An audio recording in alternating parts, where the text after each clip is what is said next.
Hello everyone. आप सभी का स्वागत है आपके अपने यूट्यूब चैनल केमिस्ट्री कक्षा में। मेरा नाम है निखिल और आज हम पढ़ने वाले हैं class 10 chapter number 4 carbon and its compound का पार्ट 5। इससे पहले हम 4 पार्ट इस चैप्टर के पढ़ चुके हैं। हमने कार्बन के बारे में जान लिया है, कोवलेंट बॉन्डिंग के बारे में और लूज स्ट्रक्चर के बारे में, और जो बहुत सारे हेटेरो एटम के लूज स्ट्रक्चर हम देख चुके हैं। अब इस वीडियो में हमारा जो फोकस रहेगा, हम बेसिकली जानेंगे वर्सेटाइल नेचर ऑफ कार्बन क्या होता है। कार्बन का आपको बिहेवियर बाकी सारे एलिमेंट से अलग देखने के लिए मिलेगा। ठीक है, हम देखेंगे कि ये वर्सेटाइल नेचर क्या है और इसके रीज़न क्या है।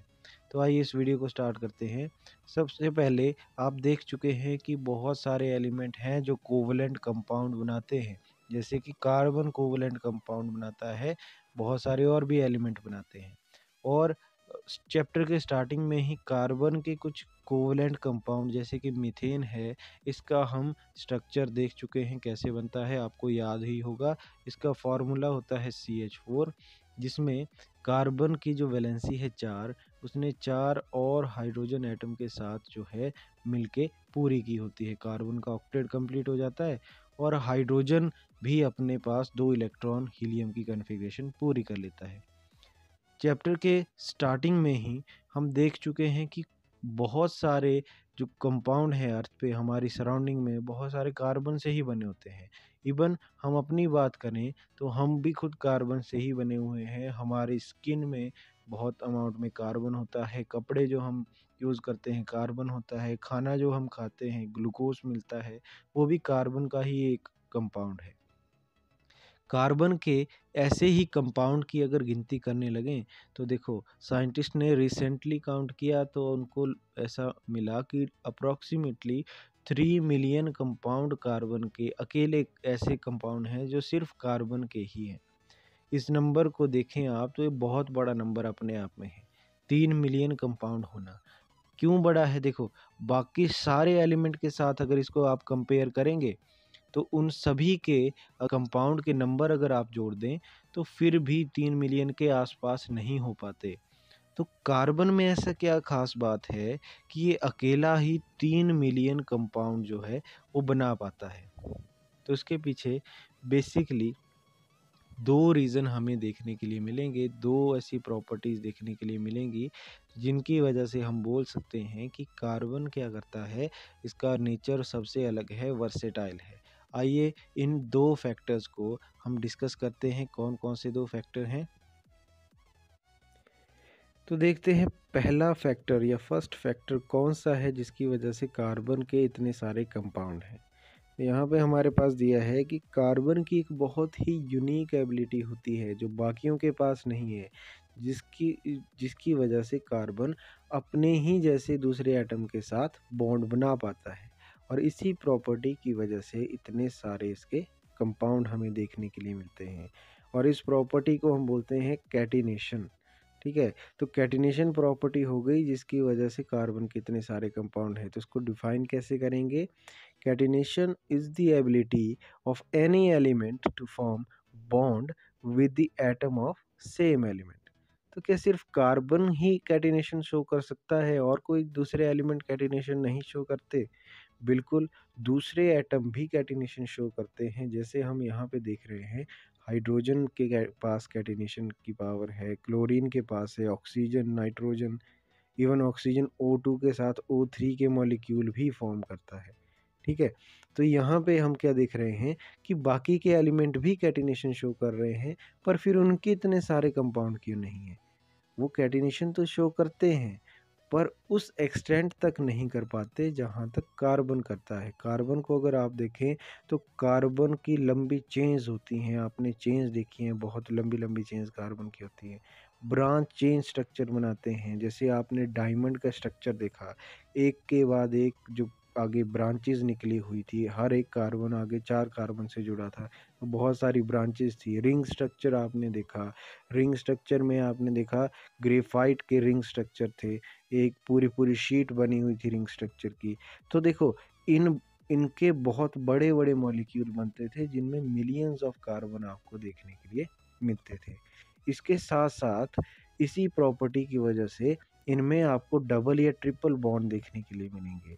ठीक है, जैसे आपने ऑक्सीजन में डबल बॉन्ड देखा है, नाइट्रोजन में डबल बॉन्ड देखा है, अपनी वैलेंसी को पूरा करने के लिए ये डबल या ट्रिपल बॉन्ड बना लेते हैं। तो कार्बन सिंगल बॉन्ड तो बनाता ही है कार्बन के साथ, तो उसके साथ डबल और ट्रिपल बॉन्ड भी बना देता है, जिसकी वजह से इसके जो कंपाउंड के नंबर हैं 3 गुना बढ़ जाते हैं। ठीक है,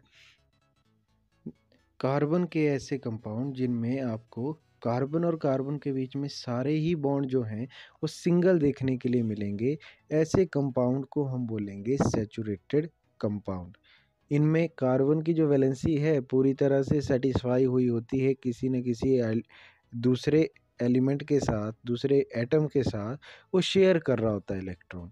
ठीक है, तो ऐसे जितने भी कंपाउंड होंगे जिनमें कार्बन और कार्बन के बीच में सिंगल बॉन्ड ही होगा, उनको सैचुरेटेड कंपाउंड बोलेंगे। जैसे देखो आपने इथेन का मॉलिक्यूल देखा है, इथेन के मॉलिक्यूल में कार्बन की जो वैलेंसी है वो पूरी तरह से सेटिस्फाई है, हर एक कार्बन ने 4 जो कोवलेंट बॉन्ड हैं बनाए हुए हैं। ठीक है, देखो ऐसे ही हमारे पास जो हैं कुछ और कंपाउंड होते हैं जिनमें डबल और ट्रिपल बॉन्ड होते हैं, उनको क्या बोलेंगे हम? The compound of carbon having double और triple bond between their carbon atom are called unsaturated compound. ऐसे कंपाउंड को हम बोलेंगे अनसैचुरेटेड। देखो बच्चों, जैसे यहाँ पे इस मॉलिक्यूल में से अगर 2 हाइड्रोजन में हटा दूँ तो अब कार्बन की वैलेंसी पूरी तरह से सेटिस्फाइड नहीं है। कार्बन के 3 बॉन्ड तो बने हुए हैं, चौथा बॉन्ड उसने नहीं बनाया, एक वैलेंसी उसकी खाली बचती है। ये वैलेंसी तभी सेटिस्फाई हो पाएगी जब ये आपस में क्या करे, डबल बॉन्ड बना लें। ठीक है, तो इस तरह से जो भी डबल बॉन्डेड कंपाउंड होंगे उनमें आपको हमेशा ही अनसैचुरेशन देखने के लिए मिलेगी।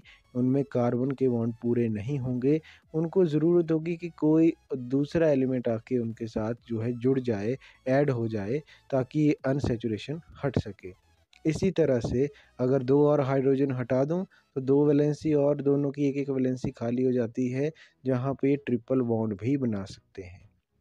तो ऐसे कंपाउंड जिनमें डबल या ट्रिपल बॉन्ड हों, दोनों ही कंपाउंड क्या कहलाएँगे?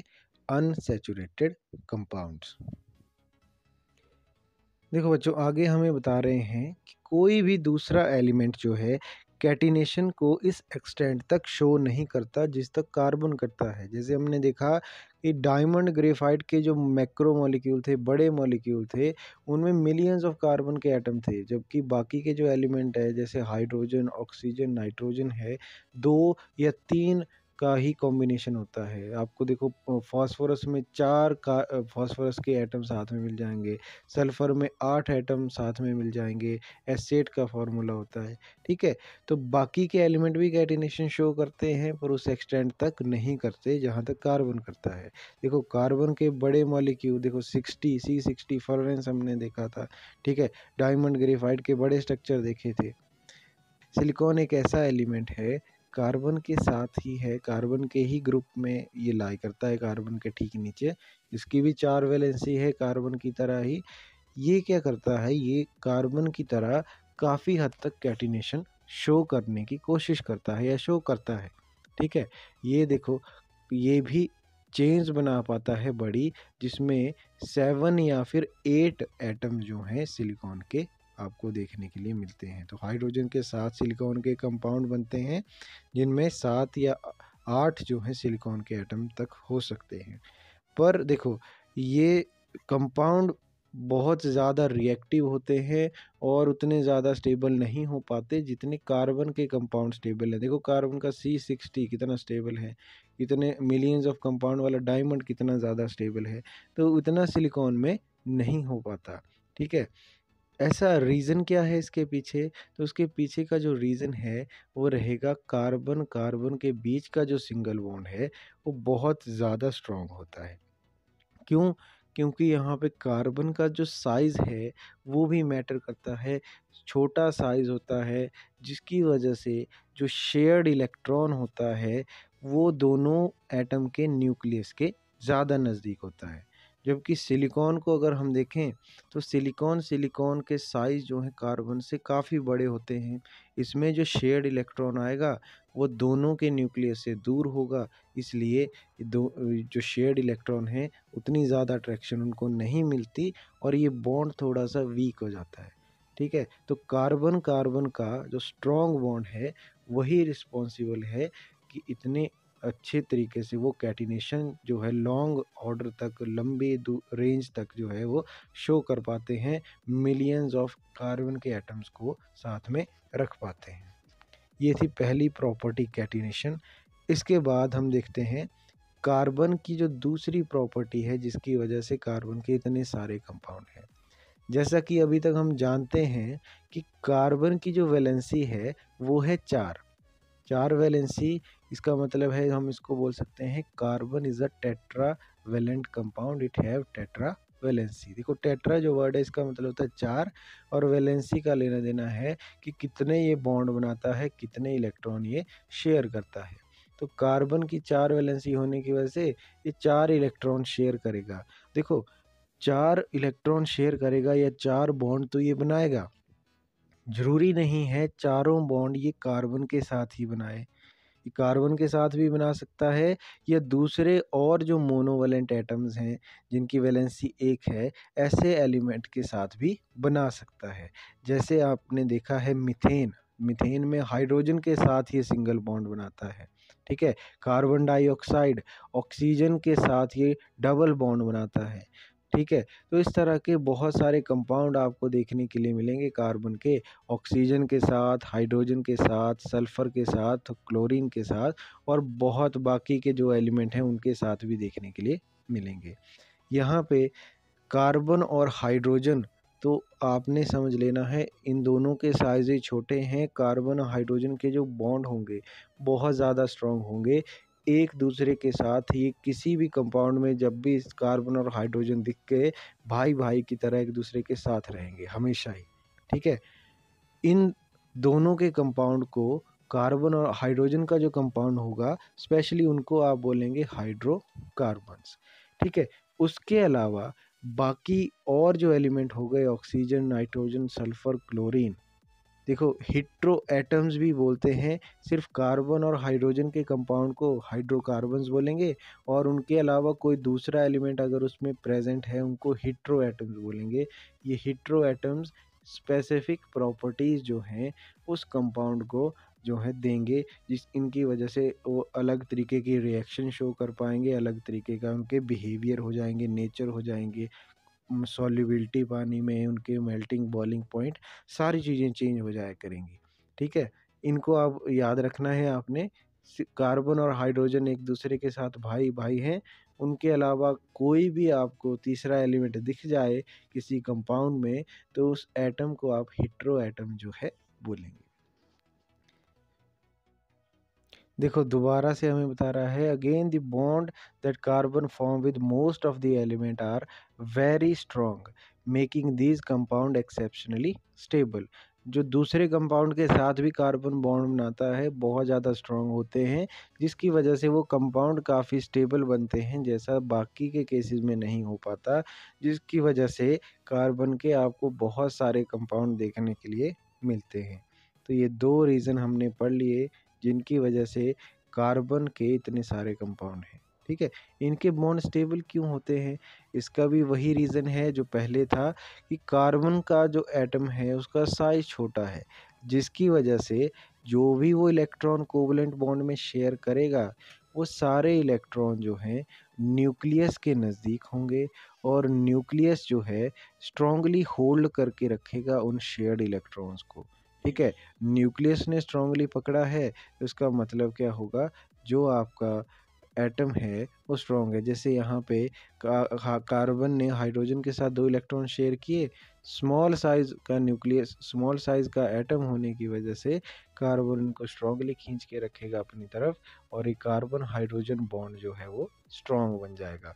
जो बाकी के एटम के जो बड़े एटम होते हैं, उनके केसेस में हमें ऐसा देखने के लिए नहीं मिलता।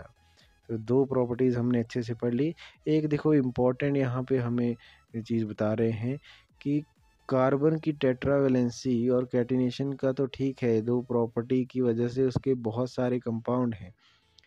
ये जो कंपाउंड थे, पहले इनको माना जाता था कि इनको बनाने के लिए कोई वाइटल फोर्सेस की ज़रूरत होती है, ऐसी फोर्सेस जो लिविंग ऑर्गेनिज्म में ही पाई जाती है, उनके सिस्टम में ही पाई जाती है। तो ये जो कंपाउंड होते थे कार्बन और हाइड्रोजन के, इनको बेसिकली ऐसे ही किसी लिविंग बीइंग से एक्सट्रैक्ट किया जाता था, किसी प्लांट से, किसी एनिमल से एक्सट्रैक्ट किया जाता था। तो क्योंकि ये ऑर्गेनिज्म से एक्सट्रैक्ट होते थे, तो इनको हम ऑर्गेनिक कंपाउंड बोलते थे। और ये तो हमने बता ही दिया आपको कि और इनको वाइटल फोर्सेस ज़रूरी हैं इनको बनाने के लिए, ऐसा माना जाता था। ठीक है?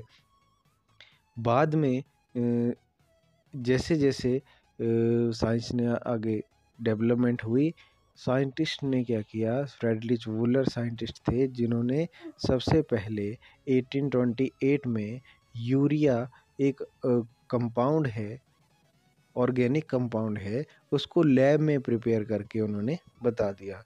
तो उसके बाद भी जो है इन कंपाउंड को अभी भी ऑर्गेनिक कंपाउंड ही बोला जाता है, क्योंकि इसी के नाम से वो पहले फेमस हो चुके थे सारे। ठीक है? और इनकी स्टडी के लिए, ऑर्गेनिक कंपाउंड की स्टडी के लिए एक स्पेशल ब्रांच केमिस्ट्री की है, जिसको आप ऑर्गेनिक केमिस्ट्री के नाम से जानेंगे। हायर क्लासेस में आप अगर केमिस्ट्री अगर पढ़ेंगे तो केमिस्ट्री 2-3 पोर्शन में डिवाइड हो जाएगी। उनमें से एक पोर्शन होगा ऑर्गेनिक केमिस्ट्री, जिसमें आप ऐसे ही कार्बन के कंपाउंड्स को, उसके ऑक्साइड को, कार्बोनेट को, हाइड्रोजन कार्बोनेट, सॉल्ट्स को, उनकी स्टडी करेंगे, उनकी प्रॉपर्टीज़ की स्टडी करेंगे, कैसे बनाते हैं वो सीखेंगे। बेसिकली ऑर्गेनिक कंपाउंड की डिटेल स्टडी इसमें आपको करने को मिलेगी। तो ये था आज का हमारा टॉपिक। बहुत इंटरेस्टिंग टॉपिक था, कार्बन के बारे में जाना, कार्बन की यूनिक प्रॉपर्टी। अगर आपको इस टॉपिक से रिलेटेड कोई भी क्वेश्चन है, कोई भी प्रॉब्लम है, तो आप हमसे कमेंट बॉक्स में पूछ सकते हैं। ऐसे ही और इंटरेस्टिंग वीडियो के लिए बने रहिए हमारे साथ। Thank you.